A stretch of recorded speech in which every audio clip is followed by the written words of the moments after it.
So, you're telling me you got a death wish?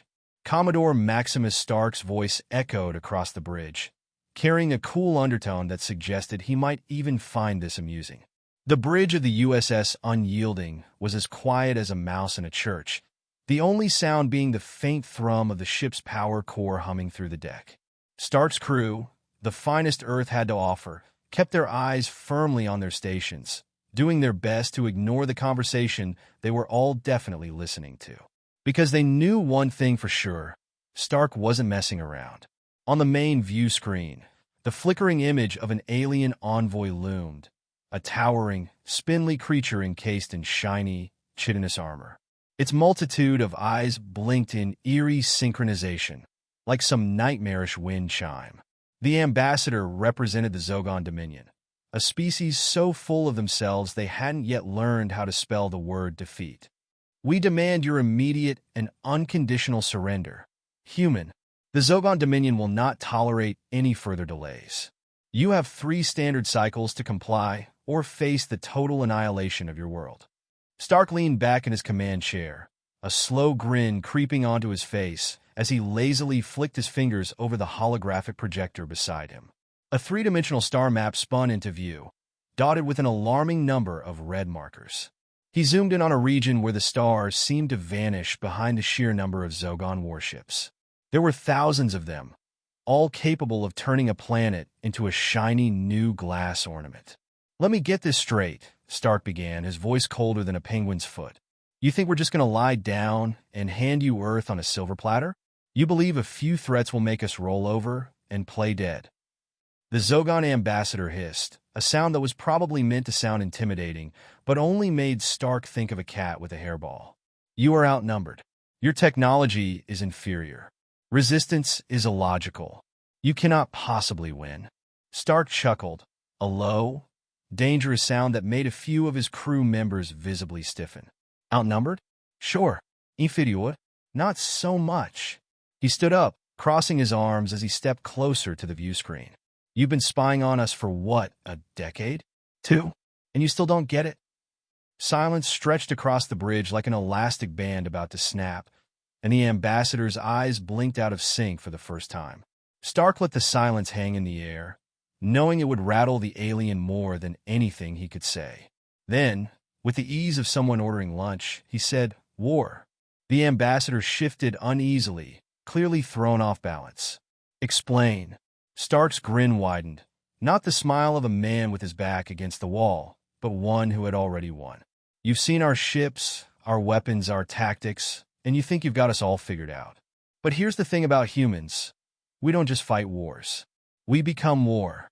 The ambassador recoiled slightly, sensing the shift in the atmosphere, but unable to fully grasp its implications. Stark pressed on, his voice growing more intense, crackling with resolve. You've seen a fraction of what we can do. You think our technology is primitive because we don't use the same flashy toys you do. But you've never pushed us to the edge, never made us fight for our very survival. You're about to find out what happens when you do. The ambassador's composure wavered, a flicker of fear creeping into its many eyes. This is your final warning, human. Surrender, or be destroyed. Stark tilted his head as if considering it. Then, with a suddenness that made even his seasoned crew jump, slammed his fist onto the holographic projector, shattering the image of the Zogan fleet. Go ahead, take your best shot. But when you do, you'll see just how wrong you are. The connection severed, and the view screen went dark. Stark turned back to his crew, who were now watching him with a mix of anticipation and awe. He had just vowed to take on an entire alien armada with a single ship and win. Prepare the ship, Stark ordered, his voice as calm as ever, but carrying the weight of iron. We're taking the fight to them. Captain Jade Carter, Stark's second-in-command, and a woman with more combat scars than a junkyard dog had fleas, stepped forward. Orders, sir. Stark didn't hesitate. We're going to show them what it means to fight a human war. Spin up the hyperdrive, load every gun, prep every fighter, and get every soldier ready. We're diving straight into the heart of their fleet. Carter grinned, a fierce, wolfish expression. Aye, sir. They won't know what hit him. As the crew sprang into action, The lights on the bridge dimmed slightly, signaling the ship's transition to combat mode. The men and women moved with purpose, their faces set with determination. They knew the odds were stacked against them, but they also knew one thing. Commodore Stark had never lost a fight in his life. The hum of the hyperdrive grew louder, a deep, resonant thrum that Stark could feel in his bones. It was the sound of power, of potential, of the promise of chaos to come. He settled back into his chair, his fingers drumming on the armrest as he surveyed the bridge. This was what he lived for. Not the politics, not the negotiations, but the sheer, unadulterated thrill of battle. The moment when everything was on the line and there was no turning back. "Let's remind these aliens why they should fear us," Stark said quietly, his voice filled with lethal resolve. "We're not just fighting for Earth. We're fighting for the right to exist. And we're going to make damn sure they never forget it."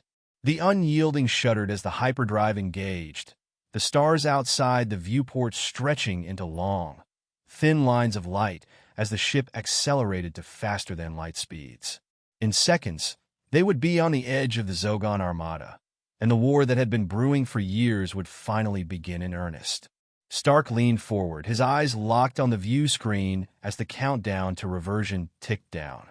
The Zogons thought they knew humanity, thought they could scare them into submission.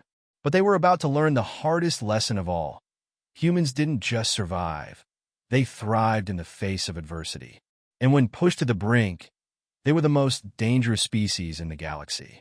"Brace yourselves, folks," Stark said, a deadly calm settling over him. "This is going to be one hell of a fight."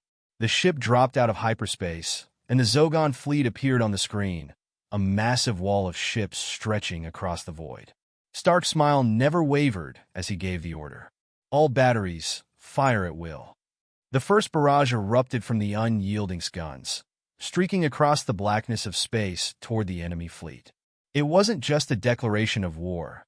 It was a statement, a promise that the Zogons had made the worst mistake of their existence, because they had underestimated humanity. And now, they were about to pay the price. Captain Logan Steele lounged in the command chair of the UES Indomitable, tapping his fingers on the armrest in a rhythmic, almost jaunty beat. Around him, the bridge crew bustled with the frenetic energy of soldiers on the brink of battle. The tension was palpable, but Steele was anything but tense. "Sir," his first officer, Commander Jackson Finn, interrupted his reverie. "We've just received word from Admiral Blackthorn's fleet. The Vindication has engaged the Qatar Armada." Steele's eyebrow quirked up. "And here I thought today was going to be boring," he drawled, a lazy smile spreading across his face. "I guess the bugs decided they wanted to dance after all." Commander Finn, a straight-laced officer who had clearly lost count of how many times he had to remind Steele to take things seriously, frowned. "Sir, the odds are heavily against us. The Qatar outnumber us 100 to 1. Steele waved a hand dismissively. "Odds, schmods. The only numbers I care about are the ones on our kill count." He leaned forward, his smile turning into a grin that showed a little too much enthusiasm. "Besides, didn't your mother ever tell you? Never bet against a human with a chip on his shoulder and a loaded cannon." The bridge crew exchanged glances. Despite the captain's cavalier attitude, they knew there was a Steele, pun intended, beneath that relaxed exterior. Steele had a reputation for getting out of tight spots with a mix of audacity, luck, and just the right amount of insanity. "All right, folks," Steele said, clapping his hands together. "Let's go teach these alien blowhards a lesson in humility. Helm, set a course for the thick of it. Weapons, I want all batteries primed and ready to turn those Qatar ships into cosmic confetti."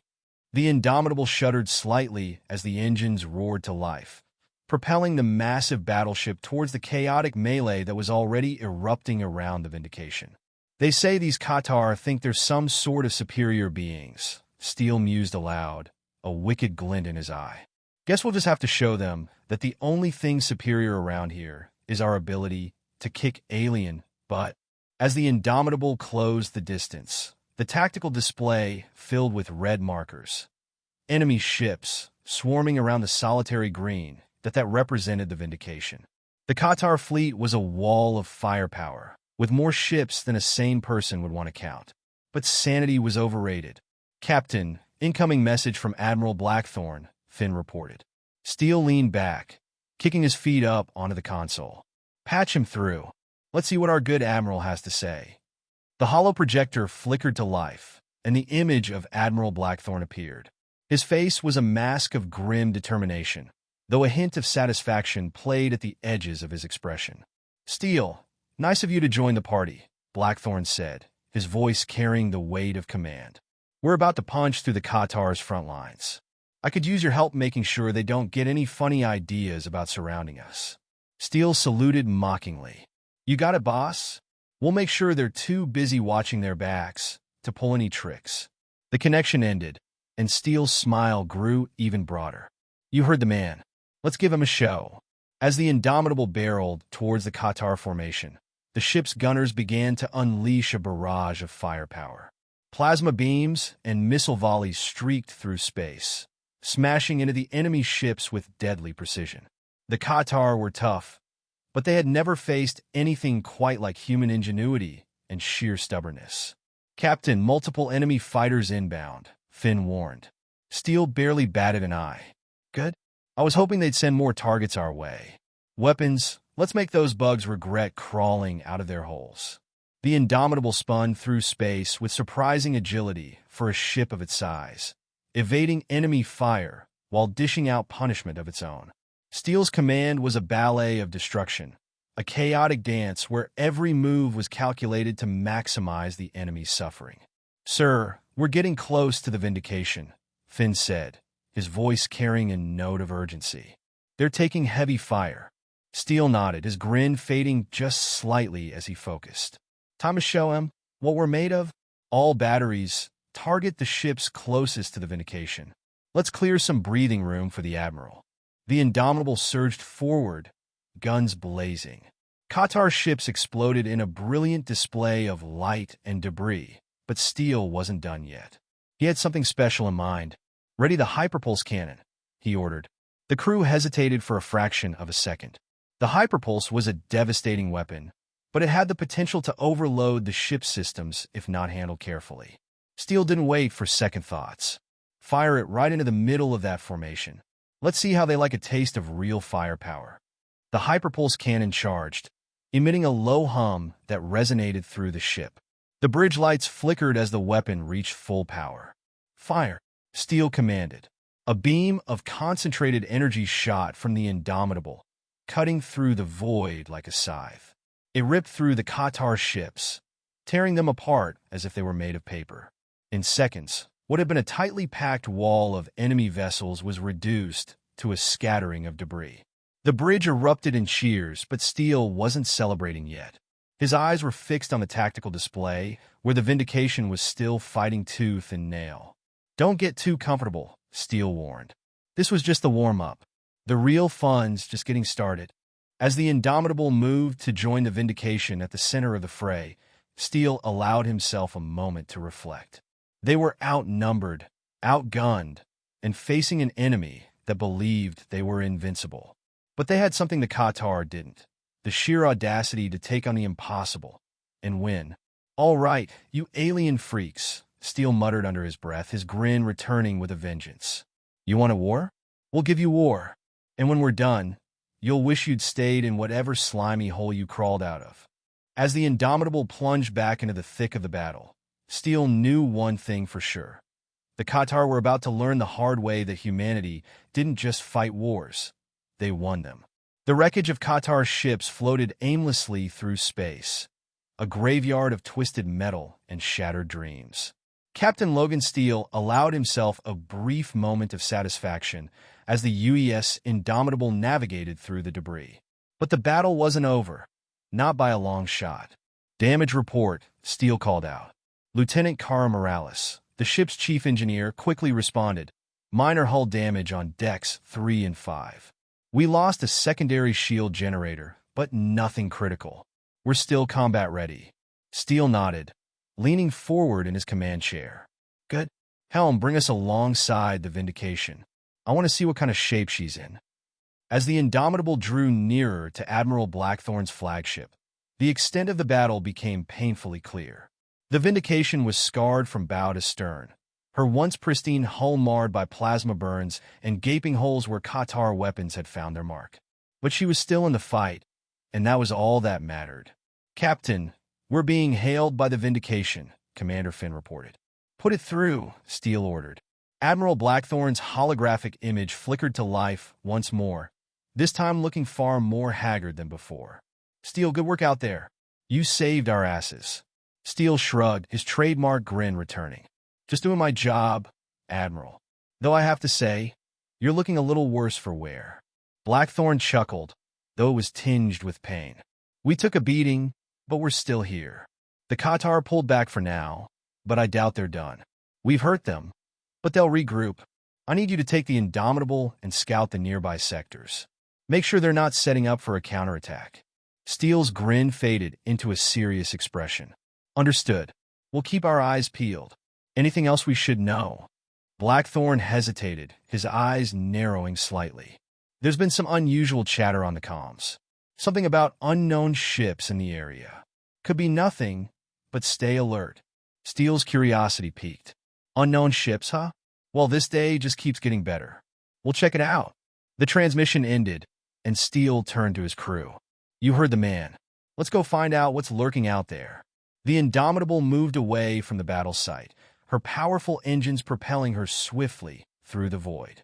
Steele watched the stars streak by on the view screen, his mind racing with possibilities. Unknown ships could mean anything: pirates, scavengers, or something far more dangerous. "Helm, take us to Sector 7G, Steele ordered. "That's where I'd set up an ambush if I were the bugs." The Indomitable glided into the designated sector, sensors sweeping the area for any signs of activity. The bridge was silent, the crew focused on their instruments. Steele could feel the tension mounting, the calm before the storm. "Captain, I'm picking up something on long-range sensors," Lieutenant Morales reported. "It's faint, but definitely not one of ours. And it's not Qatar either." Steele's eyes narrowed. "Put it on screen." The main view screen flickered, revealing a grainy image of several ships drifting in the distance. They were sleek, almost organic in design, with a deep black hull that seemed to absorb the starlight. They didn't match any known configuration in the UES database. "Well, what do we have here?" Steele muttered, leaning forward. "These aren't Qatar ships, but they're definitely not human. Any ideas, Finn?" Commander Finn shook his head, his expression tense. "I've never seen anything like them. Could be a new player in the war, or just some opportunistic scavengers." Steele frowned. "Let's not assume anything. Helm, take us in closer. I want to get a better look." The Indomitable slowly advanced toward the unknown ships, weapons primed but not yet locked on. Steele wasn't looking for a fight, at least not until he knew what he was dealing with. But as they closed the distance, something felt off. "Captain," Morales said, her voice tinged with unease. "Those ships, they're not moving. No energy signatures, no life signs. It's like they're dead in the water." Steele's frown deepened. "Or lying in wait. Keep your eyes sharp. I don't like this one bit." As the Indomitable approached, the unknown ships remained motionless, eerily silent. They drifted aimlessly, as if abandoned, their dark hulls offering no clues as to their origin or purpose. "Scan them," Steele ordered. "I want to know everything there is to know about these things." The ship's sensors hummed as they swept over the derelict vessels. The results came in moments later, and they were puzzling. "Captain," Finn said, reading the data, "these ships are ancient. Thousands of years old, at least. No signs of recent activity, but they're remarkably well-preserved." Steele's eyes narrowed. "Ancient, huh? So what the hell are they doing out here, in the middle of a war zone?" Before anyone could answer, the tactical display lit up with new contacts, dozens of them. Qatar ships coming in fast. "Sir, we got incoming." "It's the Qatar fleet," Morales shouted. Steele's hands tightened on the armrests. "Damn it, they must have followed us here. Battle stations. Prepare for." But before he could finish, something unexpected happened. The unknown ships suddenly powered up, their dark hulls pulsing with a faint blue glow. It was as if they had been awakened by the presence of the Qatar. "Captain, those ships, they're coming online." Finn said, astonishment in his voice. Steele stared at the screen, his mind racing. What the hell is going on? Are they friend or foe? The answer came swiftly. The ancient ships turned toward the Qatar fleet and unleashed a barrage of energy beams. The Qatar were caught off guard, their formation thrown into disarray as their ships were torn apart by the sudden assault. Steele watched in stunned silence as the ancient vessels systematically dismantled the Qatar fleet with terrifying efficiency. The Qatar tried to return fire, but their weapons seemed ineffective against the alien ship's shields. "Captain," Morales said, her voice barely above a whisper, "those ships, they're on our side." Steele couldn't believe what he was seeing. In a matter of minutes, the Qatar fleet was reduced to a scattering of wreckage, their once formidable force decimated by an enemy they hadn't even known existed. "Well, I'll be damned," Steele muttered. "Looks like we've got some new friends." But even as he spoke, the ancient ships began to turn, their weapons now pointed directly at the Indomitable. Captain," Finn said nervously, "I think they're reconsidering that friendship." Steele's grin returned, though it was laced with a hint of apprehension. "All right, folks, let's see if we can talk our way out of this one. Open a channel to those ships. If they can blow up Qatar, maybe they can understand a little human diplomacy." As the crew scrambled to establish contact, Steele leaned back in his chair, his mind racing with possibilities. The war with the Qatar had just taken an unexpected turn, and these new players, whoever they were, might hold the key to ending it once and for all. But only